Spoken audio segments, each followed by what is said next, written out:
রাত 12টার পর থেকে আমি প্রতিদিন ফ্রি ফায়ারে ওর আইডিটা চেক করতাম, কিন্তু ও আর কোনোদিন অনলাইনে আসেনি। প্রায় 1 মাস কেটে গেল। একদিন রাতে হঠাৎ আমার ফোনে একটা নোটিফিকেশন এলো, ইয়োর ফ্রেন্ড ইজ অনলাইন। আমি বিশ্বাসই করতে পারছিলাম না। তাড়াতাড়ি ফ্রি ফায়ার খুলে ওর আইডিতে ঢুকলাম। সত্যি ও অনলাইনে। আমি সঙ্গে সঙ্গে ইনভাইট পাঠালাম।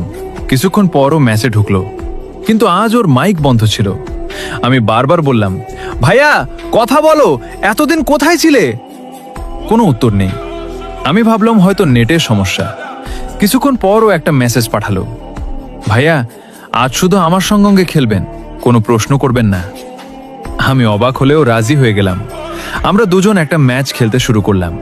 আজ ও একবারও আমার থেকে দূরে গেল না। যেখানে আমি যাই ও আমার পেছনেই থাকে। ম্যাচের শেষ দিকে ও হঠাৎ একটা জায়গায় দাঁড়িয়ে গেল। আমি বললাম, কি হলো, সামনে চল।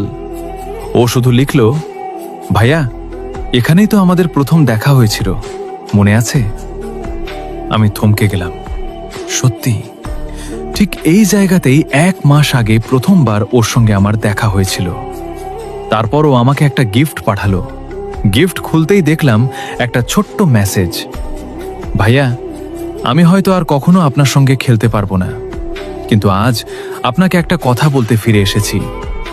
আমি দ্রুত লিখলাম, কি কথা? কিছুক্ষণ কোনো উত্তর এলো না। তারপর মেসেজ এলো, আপনি সেদিন হাসপাতালে এসেছিলেন, আমি জানতাম, কিন্তু আপনি আমাকে দেখতে পাননি, কারণ আমি তখন। মেসেজটা সেখানেই থেমে গেল। আমি বারবার লিখলাম, তারপর কি, তুমি তখন কোথায় ছিলে? ঠিক তখনই ওর আইডি হঠাৎ অফলাইনে চলে গেল। আমি আবার ইনভাইট পাঠালাম, কিন্তু এবার স্ক্রিনে লেখা উঠল, this player is not online. আমি হতভম্ব হয়ে বসে রইলাম।